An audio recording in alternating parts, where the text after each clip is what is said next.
どうもきみまろです。今日は僕が以前3ヶ月で5キロの減量に成功したバターコーヒーダイエットっていうのを紹介してみたいと思います。少し前にねこのバターコーヒーダイエットって流行ったので名前をご存知の方も多いかもしれないんですけども、実際僕も当時試してみまして、このバターコーヒーダイエットで5キロ減量することができました。その時のグラフがこちらです。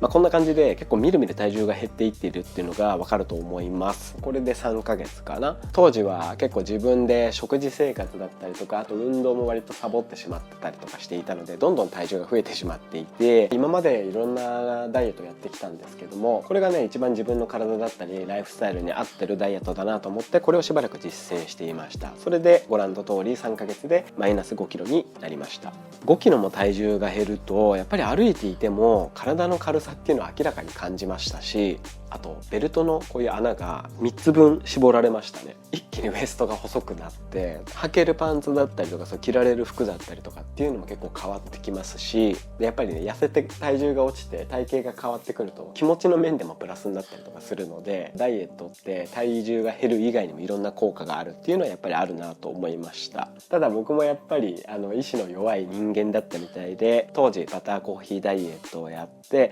減量がある程度成功して体重が落ちて、そういう風にハッピーな生活が始まったんですけど、そうなってくるともう自分の体は放っておいても太らないんじゃないか、体重が増えにくいんじゃないかってちょっと錯覚してしまうんですよね。それでバターコーヒーダイエットする前と同じぐらいな感じで食べる量を増やしてしまったりとか、甘いもの食べちゃったりとか、遅い時間にお菓子を食べちゃったりとか、そういう風にダイエット意識が薄れてくると結構自分の生活にも甘くなってきてしまったっていうのが正直ありました。でおかげでちょっとね、恥ずかしいですけど当時と同じぐらいまでまた体重が戻ってきてしまいましたので、久しぶりにこのバターコーヒーダイエットっていうのを本格的に再開しようと思っております。でこのバターコーヒーダイエットっていうのが何かっていうと、アメリカの起業家のデーブ・アスブリーさんっていう方が書いたシリコンバレー式自分を変える最強の食事っていう著書がありまして、そちらに出てくるものです。で食事のルールは非常に簡単で、朝バターコーヒーを1杯飲む、お昼は何も食べない、夜は普通に食べる、基本はこのルールです。朝バターコーヒーを飲んでから夜まで何も食べないって形になるので、ちょっと不安になる方っていうのもいると思うんですけど、一日中空腹で何もできない、夜まで空腹で頭も働かなくて体も動かないとか、全然そういうことはなかったです。ただこれは個人差当然あると思うので、皆さんが同じようになるかはちょっとわからないんですけども、僕は今まで試してきたダイエットの中で一番やりやすかったのはこれですね。でバターコーヒーはどのようにして作るかっていうのを説明させていただきます。普通にバターコーヒーって聞くと、コーヒーの中にバターを入れてそれで飲めばいいんでしょ、こう思う方っていうのが大半かもしれないんですけど、普通の有塩の美味しいバターを入れちゃったらダメです。体重が減るどころかむしろ体重は増えます。このバターコーヒーダイエットっていうのは使うバターが割と特徴的で、使うバターっていうのがこちらのグラスフェッドバターというものなんですけども、まず、食塩は一切入っていません。でこのグラスフェッドバターっていうのは何が特徴的かっていうと、普通のバターで使われている牛乳は餌として穀物とか栄養剤とかそういうのを与えられた牛から取れてる牛乳を使うことが多いんですけども、このグラスフェッドバターっていうのは牧草だけで育てられた牛から絞った牛乳を使っているので、普通のバターより脂溶性ビタミンっていうのがたっぷり入っていて、油を溶かすビタミンと書いて脂溶性ビタミンが多く含まれていて、あと不飽和脂肪酸っていうのも多く含まれているので、血液の中のコレステロールとか、あとは中性脂肪、こういうのを減らす効果があって、簡単に言うと痩せやすくなるバターということらしいです。はい、ググりました。不飽和脂肪酸っていうのはオリーブオイルなんかにも含まれるので、耳にしたこともあるんじゃないかなと思います。バター自体も結構高いです。これ一つで2500円します。でこれとあとはココナッツオイルを入れます。これは MCT オイルってやつですね。ミディアムチェインと MCT オイルっていうのを入れます。ココナッツオイルみたいなもんですね。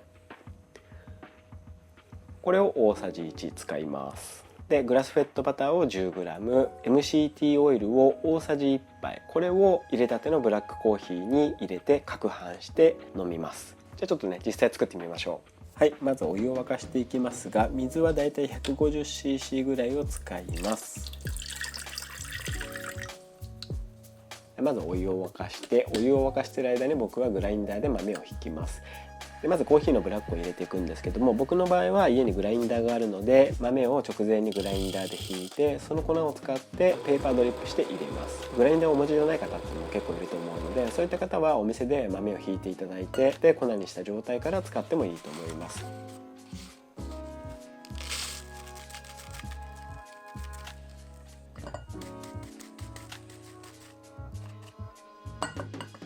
お湯が沸いて粉もひけましたので、ペーパードリップでコーヒーを入れていきます。グラスは全然何でもいいんですけど、今日は見やすくしようと思ってこの透明のグラスを使ってみました。ここまでは普通にコーヒーをペーパードリップするのとやり方は大きくは変わりません。ここに先ほどのグラスフェッドバター 10g を入れます。で MCT オイルを大さじ1杯入れます。でこういったミルクフォーマーみたいなもので一気に攪拌します。小さいグラスでやってしまうと攪拌した時に溢れ出てしまったりとか飛び散ってしまったりするので、なるべく大きいグラス、なるべく大きいマグカップとかを使う方が安全だと思います。カフェラテみたいな見た目になってきますね。はい、これでバターコーヒーの出来上がりです。こんな感じで結構ね簡単に作ることができます。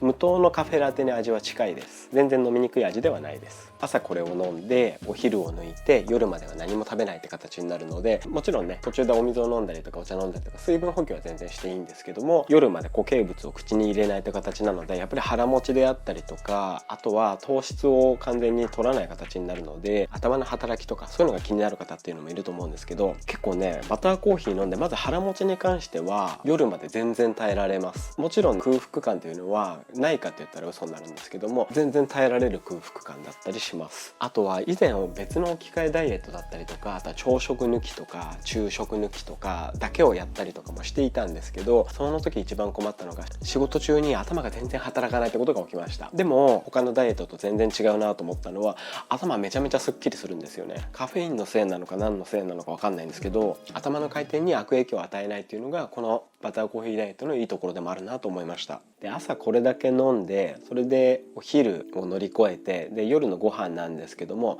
当然ある程度気遣うのであれば夜ご飯っていうのも糖質が高くないものだったり塩分が控えめなものだったりっていうのを取った方がいいんですけども、僕の場合は結構夜ご飯はあんまり気にしないで普通に食べてましたね。バターコーヒーダイエット始めて3日間ぐらいはせっかくなんでなるべく夕食もカロリーが低いものであったりとか野菜中心にするとか、あとは孫は優しい豆類、ごま類、わかめ類、海藻ね、野菜、魚、しいたけ、芋でこれを中心の食事をすると体にもいいって、これは別の酵素ダイエットみたいなのをやった時に得た情報かな。最初の3日間ぐらいはそういったところに気を使ってやったりもしていたんですけども、やっぱり朝これ飲んで昼はほとんど抜いてる状態なんで、僕は食べるのは好きなので夜ご飯ちょっとそれだと寂しかったりするので、途中からは夜ご飯はそんなに気にしないで割と好きなものを食べていました。正直お菓子もちょっと食べたりしてました。あとやったことといったら、室内で簡単な運動、5分ぐらいの運動を朝やっていたのと、あとは睡眠もなるべくきっちりとった方がいいという話だったので、なるべく早く寝て、結構ね遅くまで起きてしまうことが多いんですけども、ダイエット期間中は12時ぐらいにはちゃんと寝て、で翌朝7時台には起きるってことを心がけてやっていました。睡眠をとるとやっぱりダイエットの効果もあるっていう風にも聞いたりしますので、睡眠は睡眠で大事ですよね。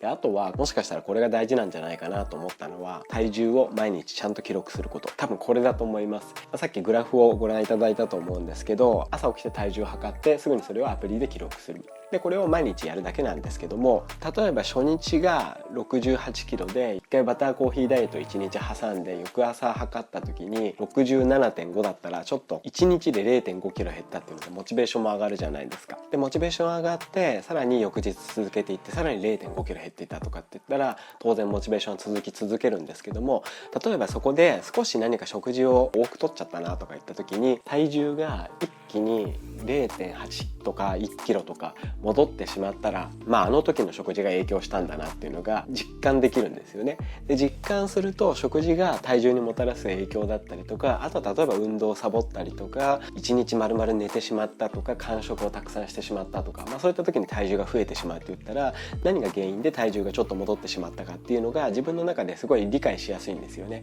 でこれが1週間何も記録しない形で過ぎてしまって、それで1週間後に測った時にプラス2キロになっちゃってたって言ったら、何がプラス2キロの要因だったかっていうのがわからないので、調整もしにくくなるんですよね。例えばこういったバターコーヒーダイエットをしてない時でもよく言うのが、3日間で調整しろって話も聞いたことがあって、例えばどうしても会社の仕事で飲み会であるとか、友達と飲み会があったりとか、ダイエット中なのに自分が意図せずカロリーを摂取しなきゃいけない場っていうのはどうしてもねあると思うんですよ。だけどその日食べてしまっても、翌日翌々日で食事の量を減らしたりとか、カロリーを調整したりすると、3日間で調整するとある程度帳尻は合いますよっていうことを聞いたことがあって、僕もそういうのも試した時期もあったんですけど、確かに免れない飲み会みたいなのってどうしてもあったりするので、そこで得たカロリーの調整っていうのを 2,3 日で調整するってことで体重を維持することができたっていうのもあったと思います。なので1日1日記録することによって自分の平均も分かってくるし、おおよその減り具合も分かるし、何をしたら増えてしまうかも分かるっていうのがあるので、確かレコーディングダイエットっていうのがそういうやり方だと思うんですけど、細かにその日何食べました、その食事がカロリーどれぐらいでしたって全部細かにメモしていくっていうのをやりすぎると、メモすることが大変になってしまうんで、逆に今度これが続かなくなっちゃうと思うんですよね。ダイエットはやっぱり継続が重要だと思うので、続かないダイエットだったりとか、続かない管理方法を意気込んでやりすぎてしまうと続かなくなってしまって、結果的にダイエットがうまくいかないってことが結構あると思うので、自分のペースに合わせてなるべく続けられて負担がなくてやることが少ないダイエットっていう方が習慣に織り交ぜやすくなるんじゃないかなと思います。習慣化させることっていうのも結構大事だと思うので、当然ね、人によって合うダイエット合わないダイエットって結構あると思うんですよ。体質だったりとか自分のライフスタイルに合う合わないとかっていうのもあると思うので、そのあたりは当然個人差はあると思います。このバターコーヒーダイエットも当然個人差あると思いますし、体重が全然減らない方は減らないと思うし、あと悪い点で言ったら体調的なところが合わない方とか、頭がぼーっとしてしまう方とかって当然いると思うので、そのあたりは自分に合うダイエットであれば続けて、合わないようであれば無理にやらない、自分のペースで